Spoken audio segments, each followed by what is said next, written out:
Hello, welcome to FF8 Remastered. I am Anthony Solis.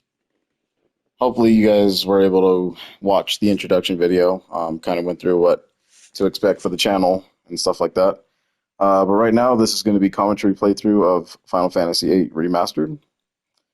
Um, for the most part, I think I'm going to keep the videos between 45 minutes to an hour. I can only save up to an hour with the PlayStation footage control.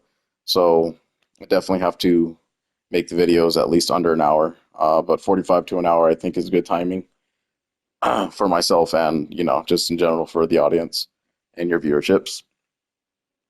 So this is a game that I'm very familiar with. I have played it multiple times throughout the course of my life. So nothing is going to come to me as a surprise. But if there's any, tips, tricks, or anything else that you guys see that you might want to include in the comments or anything like that, then I say go ahead.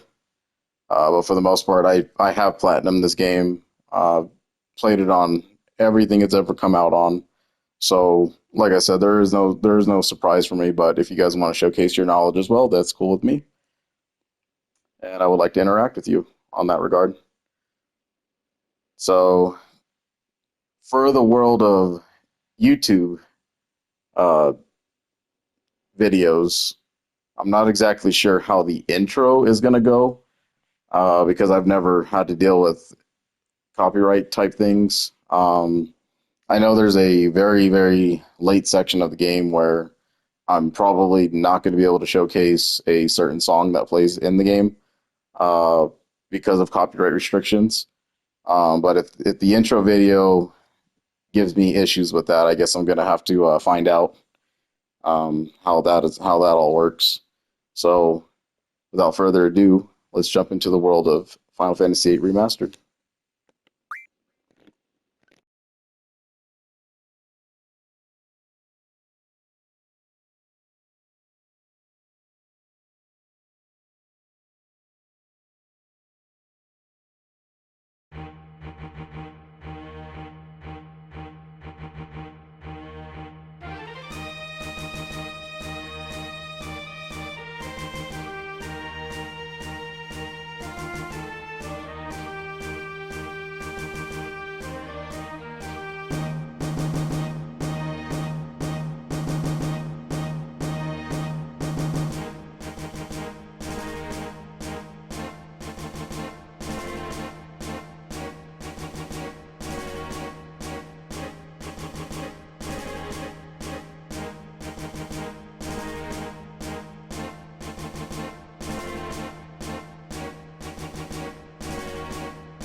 So they hit you with that amazing intro, only to hit you with another amazing intro, which I believe is like God has to be top three in the Final Fantasy franchise when it comes to intro videos and stuff like that. So yeah, as you can see, I played it before. All right, I have made it to the end. I've done pretty much all you can do. I've done it low level runs. I've done max level runs. All sorts of stuff. So this game isn't anything new to me at all. So now we're just gonna jump into a brand new adventure and enjoy this experience all over again. And for any first time viewers, I hope you enjoyed this as well.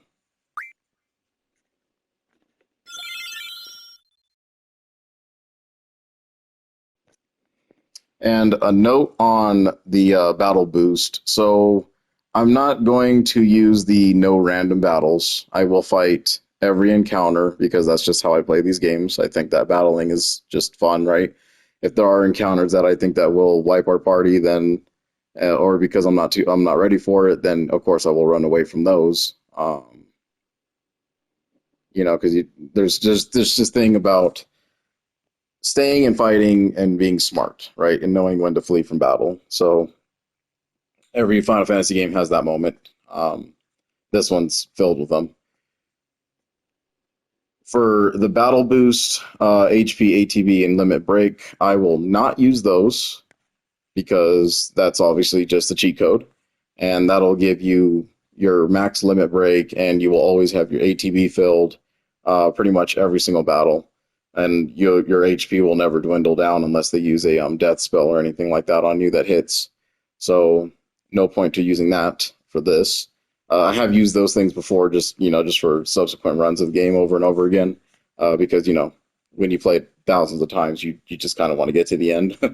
But I will use the times three speed in some locations, especially during battle, because this game features a draw system, which is essentially just taking magic from monsters and stuff like that. So to speed up that monotonous part of the game, I'm going to use the times three speed. And if there's just a section of the game where there's just a lot of running or something like that, then I will also use that too to speed up that part. But for the most part, I won't touch those as needed. And I hope you guys don't see that times three speed as a cheat or anything, because I mean, honestly, I'm going to be doing the same thing. Might as well do it at times three speed. That's just how I feel about it. So I'm glad that they put that in the remix and remasters of these games.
Gets me every time. All right, so here we are, the intro. So a lot of the gameplays like this, it's going to be silence, pretty much for the most part. Silent protagonist, stuff like that. Well, not really silence, I should say. It's more you have to read the text box and then you just answer questions here and there, stuff like that. So there is no voice acting, is what I should have said. So you just have to use your imagination when it comes to voices and stuff like that. I probably won't be reading any of the text boxes, to be honest. Um, I just am not up for that type of thing. So every now and again, I might just read it just for my self awareness. But other than that, I'm not going to go through and read every single box because most of the time the NPCs don't have a lot of important things to say. There are some important ones, but some of the more common NPCs, I don't really talk to too much because they're just going to say the same thing over and over again. So in that case, in that regard, that's how I'm going to handle the text boxes. So you guys feel free to read it in your head and come up with the voices as you want. And hopefully one day we get a remake so we can actually hear a voice.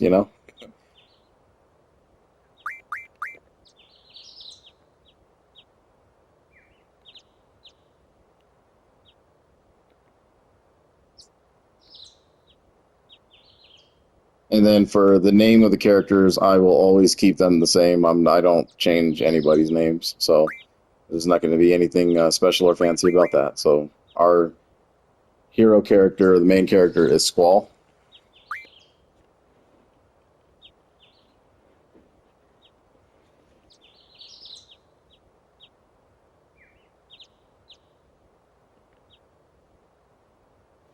And I hope I don't bug anyone with the pronunciations of the words and the names that come on here, but I'm going to say them the same way I've been saying them since forever. All right. Um, I've heard all of them pronounced different ways from multiple other channels and stuff like that, but to me, the pronunciation is just, potatoes and potato, pretty much. We're all saying the same thing. It's just might be pronounced differently. So for me, for Cypher, right? I call him Cypher, not Cipher. Um, it's Cypher for me, and then we got Squall, and then later characters as we go. I'm gonna say their names exactly how I've always said them.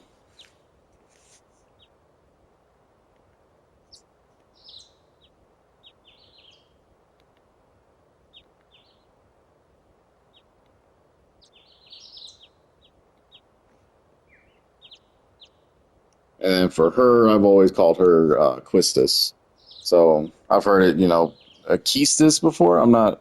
I mean, that kind of sounds like it could be like that, but I don't know. I've always just said Questis. So Questis to me.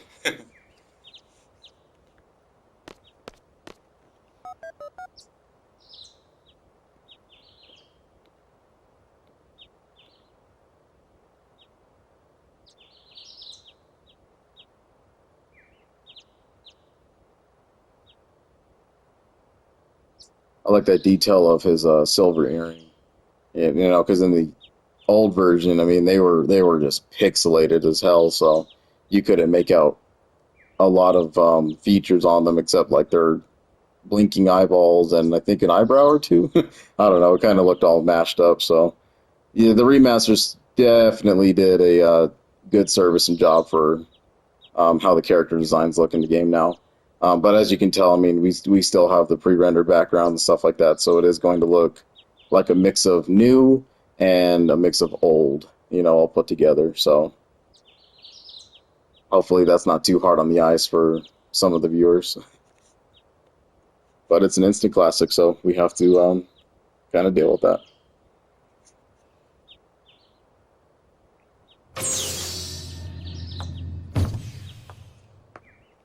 Oh, Christus.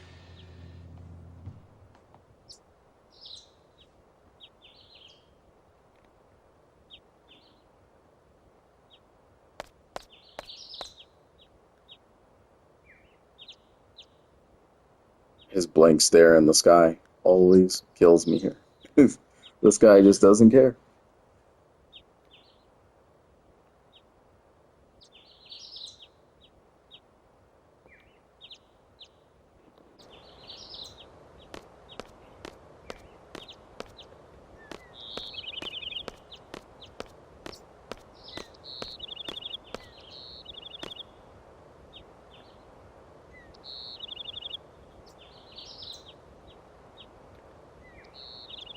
See, and there's some of these moments where the text box will show up, but they'll disappear even without you hitting the cross button.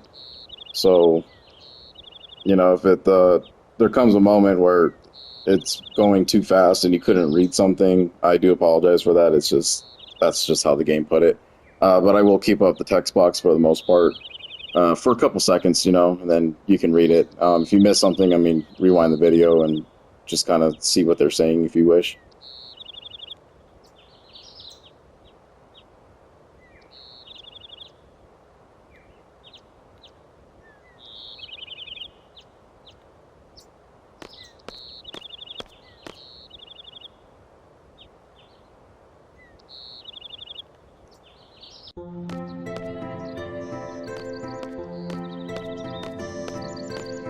I never understood what's up with this walking sequence part right here, because you'll hold the right D-pad and you'll move forward, you know, instead of hitting the forward, you'll just go backwards. I don't know what's up with that sequence, but it's just one of those things.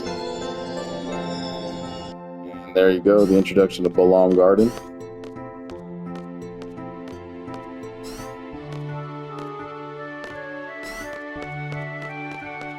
Balamb. Who cares? It's all the same stuff, right?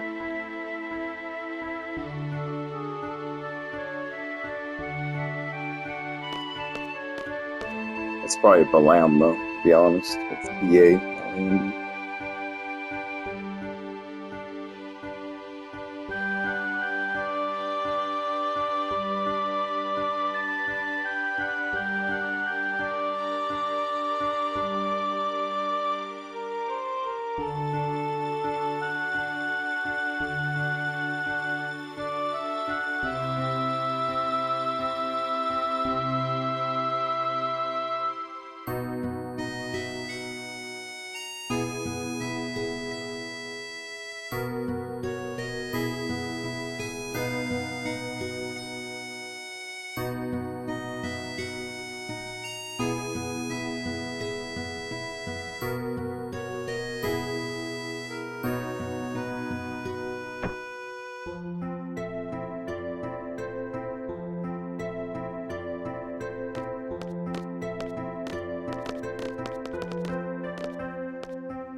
Okay, so before you head to the front entrance, if you hit the cross or X button here at your computer desk, you'll open up a menu full of all sorts of stuff for the garden. And you can pull out 2 GFs right out the get-go. Alright, GFs meaning Guardian Forces, which are basically the summons, icons, eidolons, whatever you want to call them. That's what they are called in this game, GF, Guardian Force. And you'll get to pull out 2 of them from here. They are not missable. She will give them to you before you start your very first mission. But it's just better to pull them out here for me, because it's just kind of something I've always done anyway.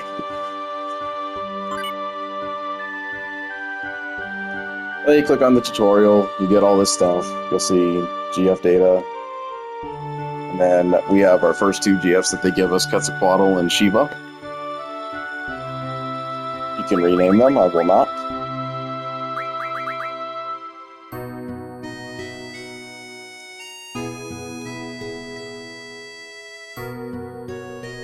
So anyway, the tutorial can be accessed through the configuration menu as well.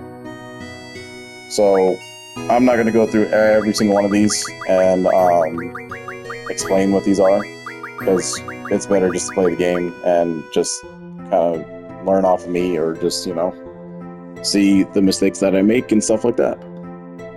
But if you ever do need to reference anything, you can always come here and reference like icon explanations, you know. This is probably the most useful stuff right here, you know, understanding what fire and ice and thunder look like, your status elements, your stats, abbreviations, and then, you know, the icons for what kind of junction abilities and what other abilities you got going on here. But the game does a pretty good job at sorting that all out for you in the character menu.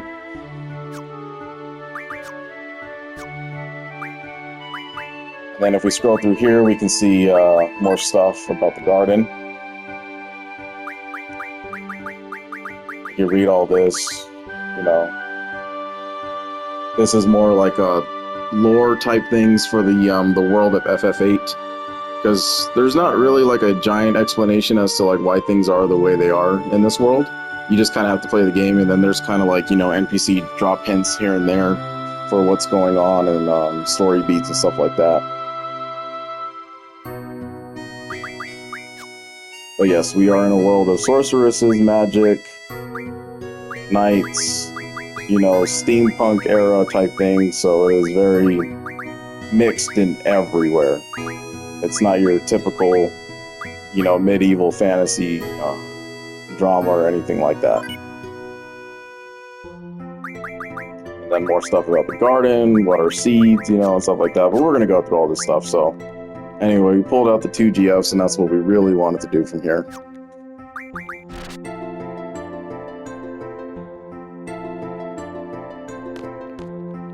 And then so I'm playing on PS5, but I'm used to the PS1 era of this game, so I'm going to be using the D-pad to move around. But the stick works just fine too, but I don't know, if I'm just kind of used to the D-pad. So, you hold the D-pad in any direction, up, down, left, right, and you'll always run. But if you hold down the circle button while you do this, you'll end up walking. And walking has its perks, especially during like very late game stuff that we're going to do. And for a couple mission sections and stuff like that. And it also slows down the encounter rate for enemies in an area, but you are moving at a slow pace, so you kind of pick and choose how you want to move through the environment.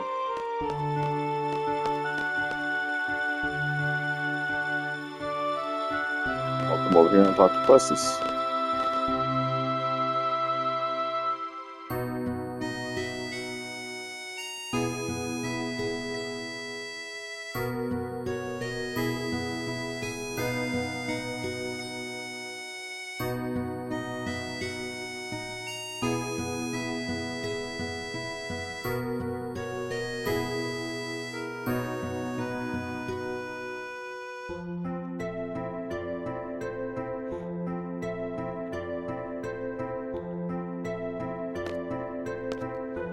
Yeah, so there she's just telling us to go sit at our desk and, review some things about the game and stuff like that. So, we already took care of that.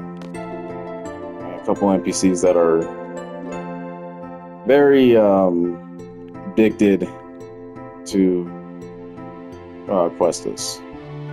As you can see, they're called the Treppies. So they're like a little fan club, in-class fan club.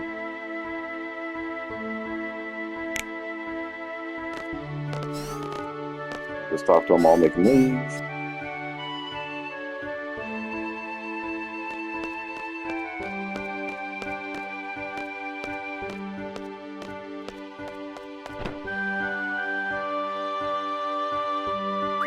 Here you can choose to, kind of be a nice guy, or, just kind of stay the brooding man that Squall is. But, I will probably choose the nicer options if I'm ever presented with it from time to time. I just go with, like, situational dependency on this type of games.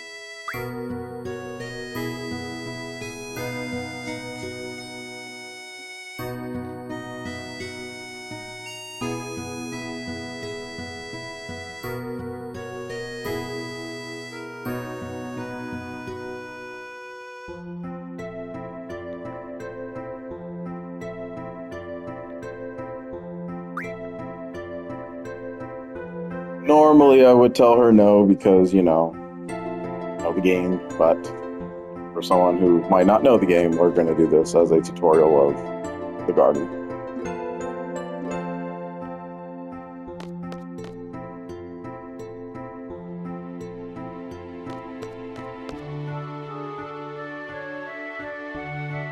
We talk to this NPC down here, and he will give us the cards for the card game of this world, which is called Triple Triad. And I would have to say that with Final Fantasy Rebirth's new card game, Queen's Blood, I think it's a phenomenal game. I did have a lot of fun with it. Queen's Blood really was, was very challenging, very fun to play. Kind of reminded me a lot of Triple Triad, right? I mean, that's where they derived the idea from, was what card game can we essentially, pull from and make better, basically, is what their idea was. For me, though, eight's always going to stand the test of time, and I think Triple Triad is one of the most superior mini games in the Final Fantasy franchise. So if I had to choose between the two, I mean, I think they're both great, but for me, it's always going to be Triple Triad, A lot of people say it's more simplistic than Queen's Blood, and I would say, have you guys forgotten the later rules for Triple Triad? Because I'm like 100% sure that Triple Triad gets a lot harder in the end, especially when you have a rule called random and you don't have a choice of what cards you get to play. Whereas Queen's Blood, you always have a choice of what you get to play. Maybe not what you draw by hand, but you can at least pick your cards, and you know that you're going to end up with in your 15 card deck. But in this game, it's like you collect cards all the time, and when you get that random roll placed in, it is like, oh man, good luck.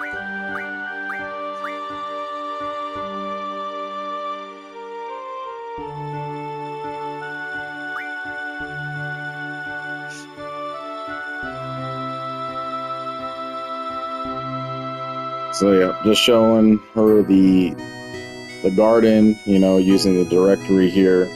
We will visit every single one of these places over time. And something that blew my mind many, many years ago was that I did not know that this could be used as a fast travel. There's like a point where it cuts off in the game, but in the beginning you can pretty much use it as a fast travel. And I did not know that existed for the longest of times.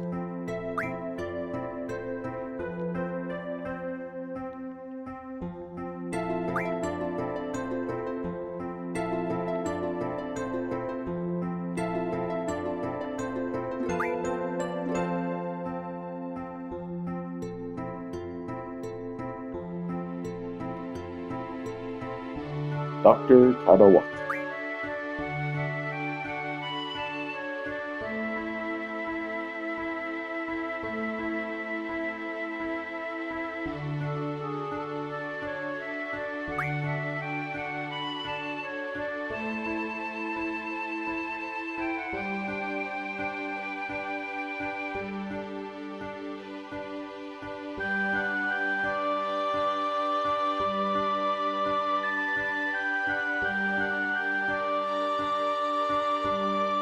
Headmaster Sid.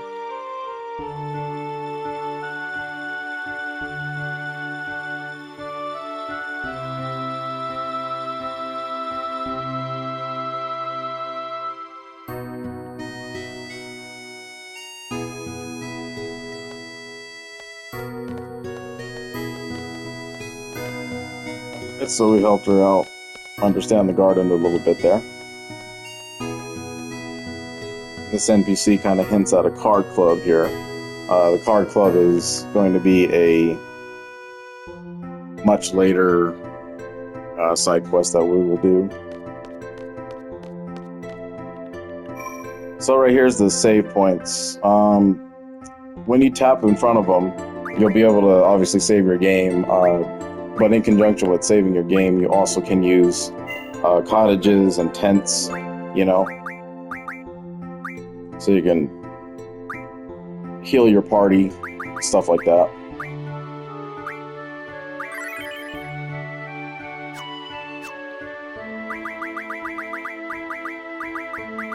So you can save at save points, and then you can save in the open world at any time. But anything before that, or anything in between, and you'll have to just say you get a game over, and you just haven't saved at all. You're gonna have to go back to that last save that you did, so there's no autosave feature in this game.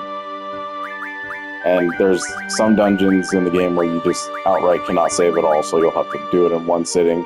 So, you know, there's a lot to it with item management, inventory management, you know, your magics, all sorts of stuff. Just keep your people alive, you know. Typically, I don't like to really play with low health characters. I know in this game, it is kind of like an advantage to do that because when you're in low HP, you get access to your limit breaks a little bit easier. So we'll go over all that though if it ever happens. I'm sure it will. But limit breaks are extremely powerful in this game. So from here we can run around the garden and just kind of learn about, you know, certain things and whatnot. I always grab quests first before I do any of this stuff.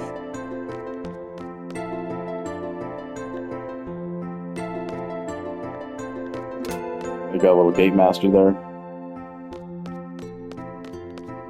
And then see, for long running sections like this is where I'm going to use the speed up option. Right?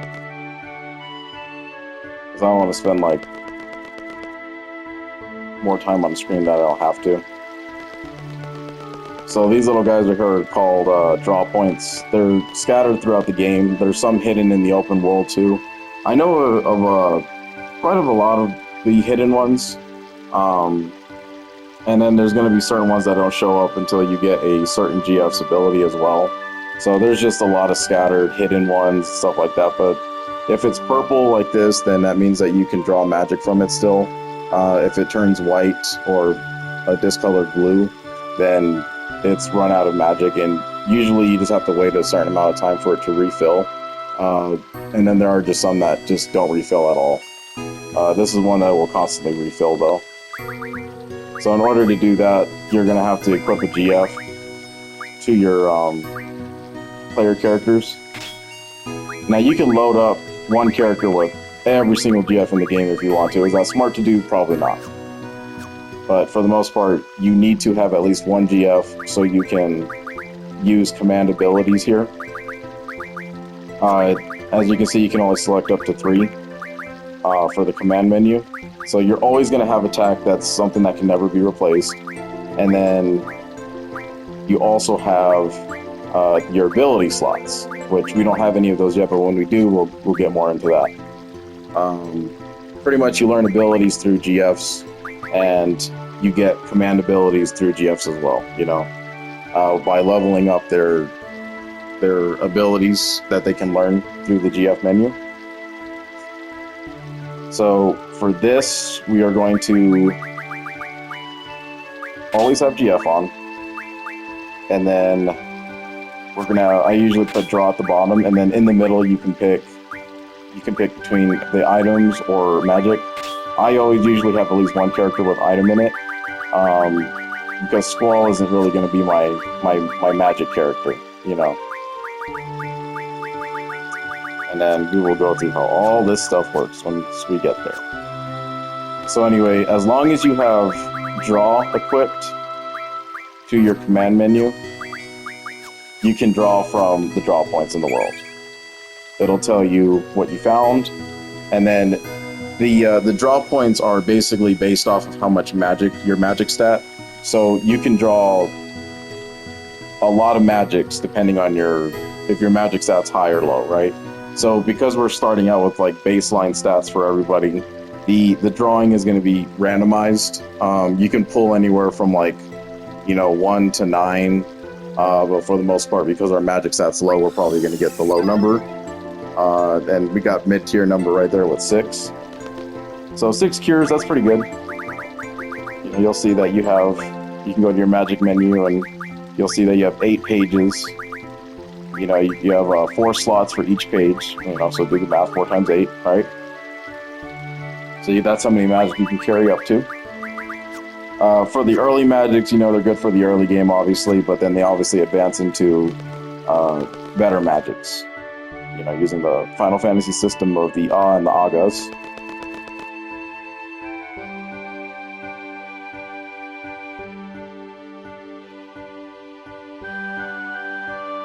And this is Questus' explanation of the junction system.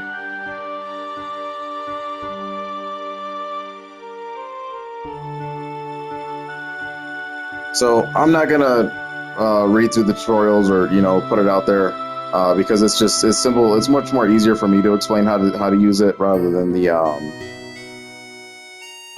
tutorial. Honestly, that's just how I feel about it. So you just watch the gameplay, and I'm sure you guys will pick up on how it works here.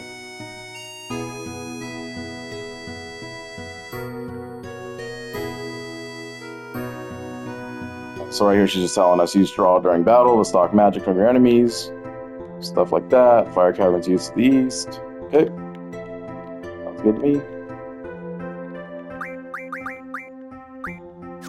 So for his abilities, I generally set it up with, I like magic for every character as much as I can.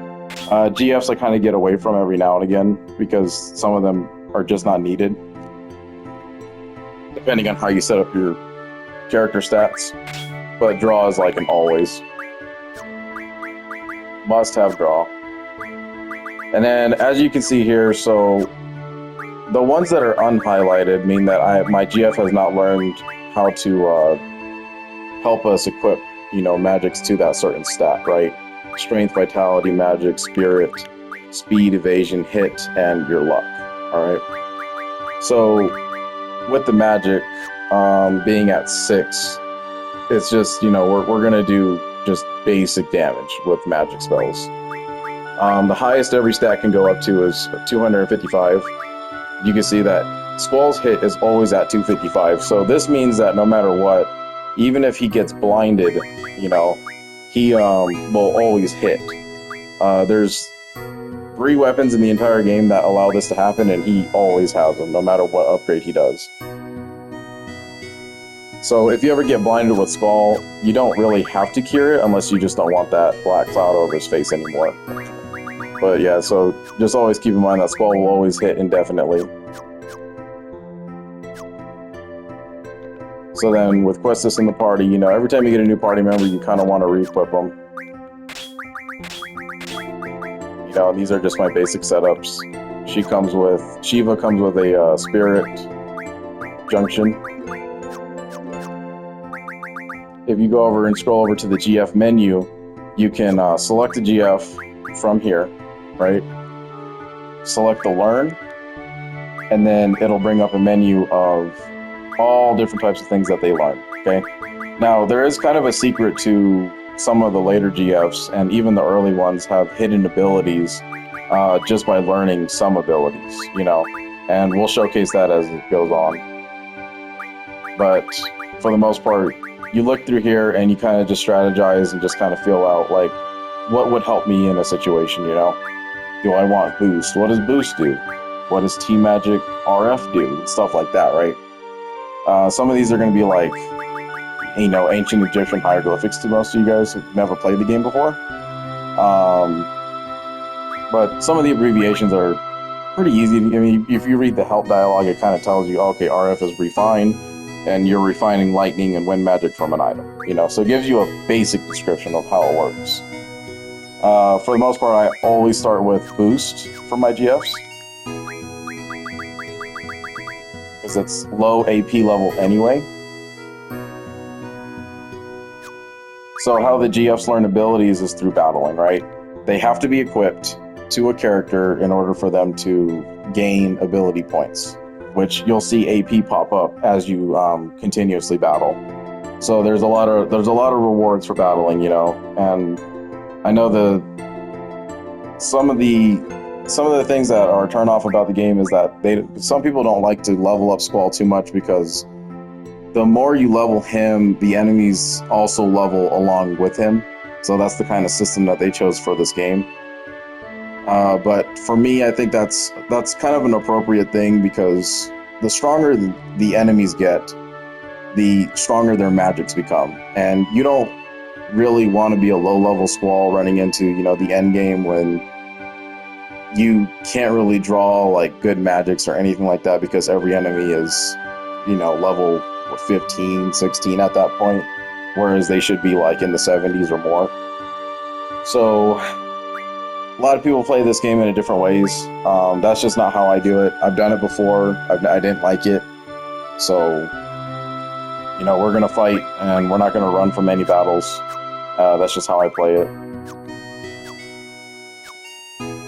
So, if some of you guys do not like the battling, I'll do my best to edit those out, but I mean, they happen frequently in these older titles, you know, because they're all random battles. It's not like, you know, 7 Remake and 7 Rebirth where you can openly see, or, you know, 13 and stuff like that where you can openly see the enemies. So, you know, by happen chance, whatever we run into is what we run into. And I'm gonna fight it unless I feel like I can't win it. I am a frequent saver of games, so you're gonna notice that a lot in this channel is that I will save my game hundreds of times. I'm just one of those worrywart type of people, like if anything goes wrong, it will go wrong. And I do not want to restart hours and hours of gaming, you know, of progress.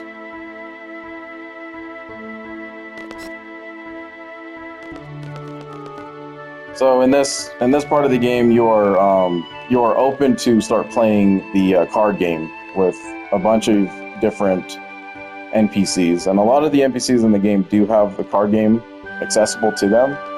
You just push the square button, and you know it'll give you a different dialogue. Some of them may have it, some of them don't. So like I'm hitting square with this guy, and he doesn't play cards, you know. But there could be other NPCs around the area where they do play cards.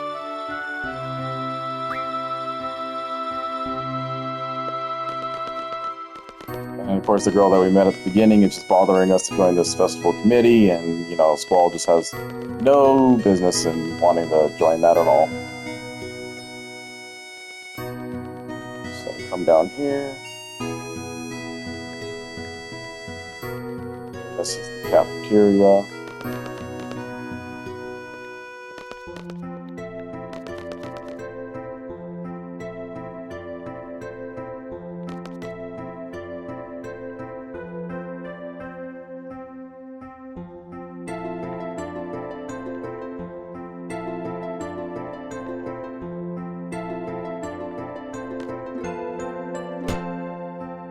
I've never really understood her dialogue box. She just kind of says like one worded things, and I mean that's just how you're supposed to read it, I guess.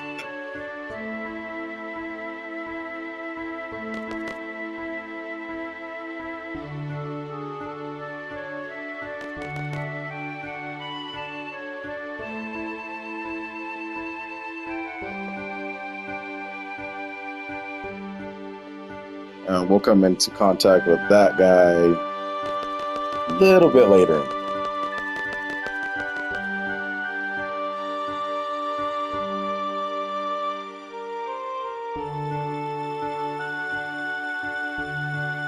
Yeah, so Seifer and his little crew here are like the disciplinary people of the garden.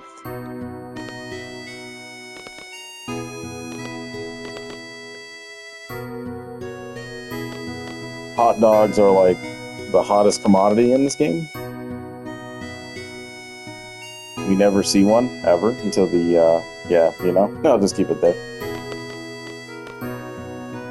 A bunch of NPCs here, they just kind of talk. The most important NPCs you'll find here are these guys right here, especially the guy in the back.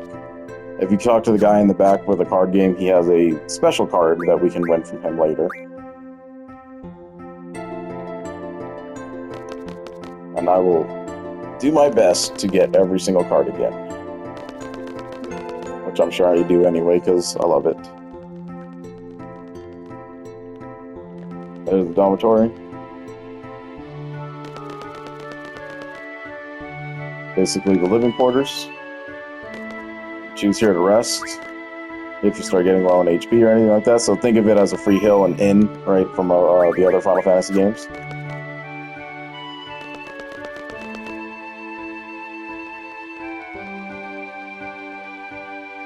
Parking lot is kind of useless. There's really nothing here.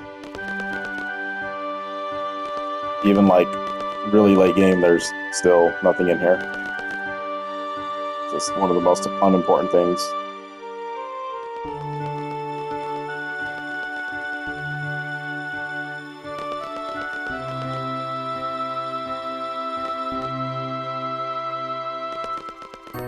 So these two guys are clamoring about a deadly monster that's inside the training center. Hopefully I don't run into it right now. That'll be nice.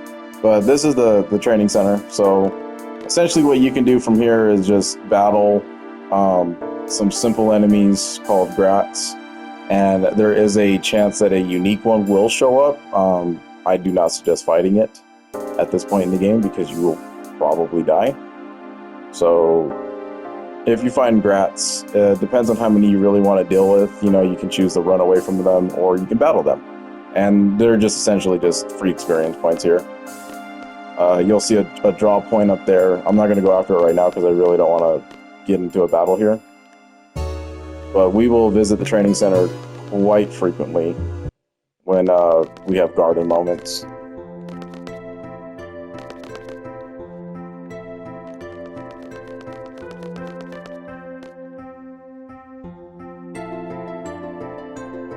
Yeah, the faculty dudes, they got problems. So we're just gonna leave it at that.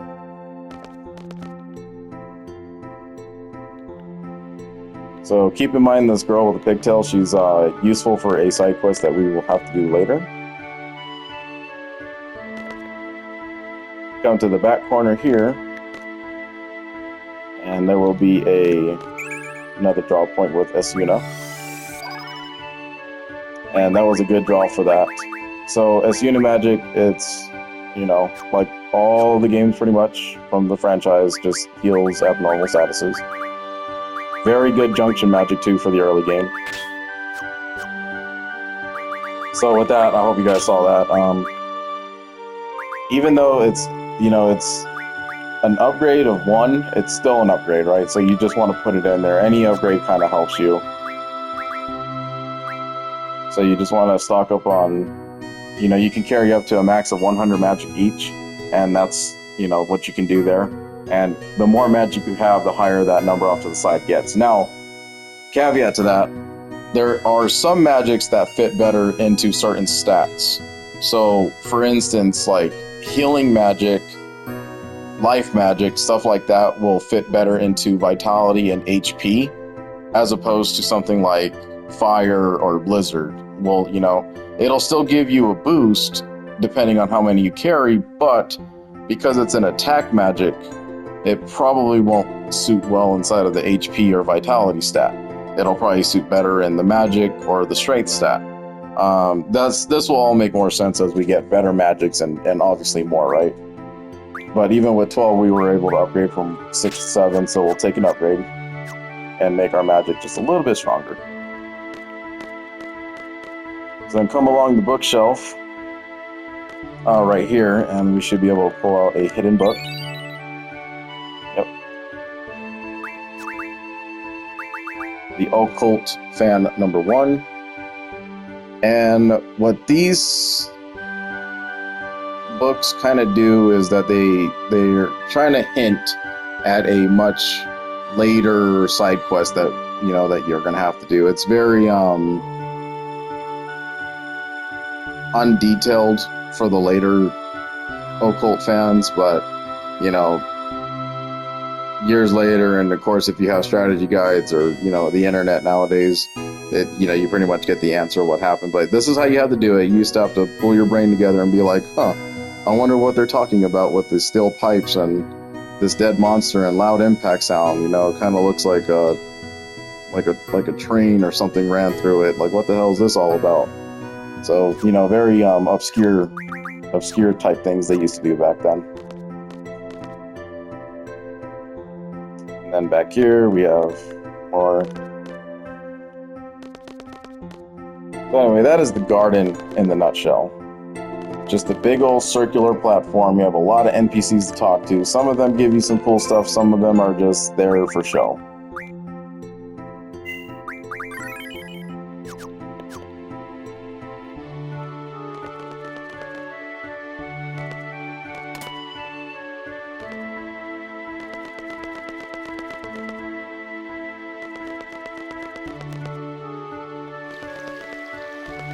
And then, like I said, so the draw points do reset over time. The one that you saw inside the library, the S unit draw point, I've never seen it reset in my entire life of playing this game. So that one draw of 12 is all you're going to get from that one point, pretty much for the rest of the game. So whatever number you get, hopefully it's high. You know, I pulled as many as 15 before, so you know I got probably a little bit under what I wanted, but it was still a good draw of 12. Then you just go back to cure, draw some more, and you'll just keep on stockpiling on cures. And then every now and again, you want to kind of come in here and see if it'll give you an upgrade to anything. And in this regard, it didn't. So I'm just going to keep moving on.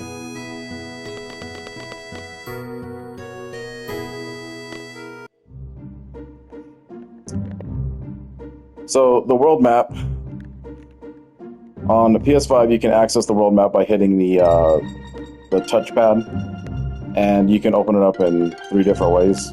I've never liked the globe look. The globe is not my favorite. I primarily always use this one to get around the world.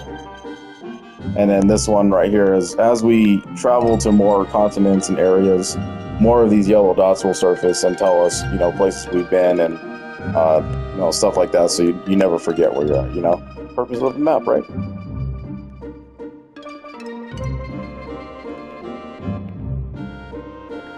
But in the beginning areas, I always kind of play with it.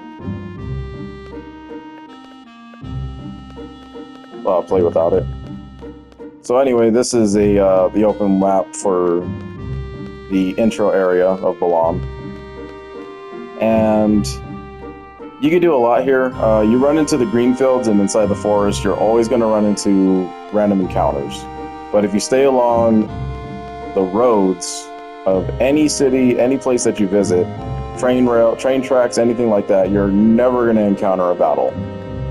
You encounter battles out in the sea, there on the beach, in the grasslands, and inside of the forest. So, as you can tell, it's like really slow movement through the world. This is why I turn on the ×3, just so we can speed up the movement just a little bit. So if you come back here and you go inside the tunnel, this is the one I'm talking about, how cool this stuff is, right, years later, is if you go inside the tunnel and you just kind of mash X, you're gonna find hidden draw points, you know? That little square icon with the little water spout I call, inside of it just means that you have equipped magic to your junction abilities. So, you know, that draw point only gave 2, but this one will always reset over time. So that's just one of the hidden draw points, you know, and there's another one over here as well. So you can go into the town of Balamb and kind of like talk to more NPCs and get a feel for the world and stuff like that. The primary mission that they want us to do right now, though, is to head over to the Fire Cavern and obtain the GF Ifrit in order to, you know, progress the storyline and stuff like that. So hopefully this gives you a good little baseline of how this game's going to run. It's Final Fantasy, you know, it's random encounters, it's leveling up, it's battling, magic, you know, stuff like that, convoluted storylines, all sorts of shit. But it's an enjoyable experience regardless. So I'm gonna wrap the video here because I am nearly hitting an hour, and then in the next chapter we will hit up the town of Balamb and we will do the Fire Cavern main quest, and you guys will see some battles in the next chapter. So thank you for watching this video, and I hope you guys have a great day.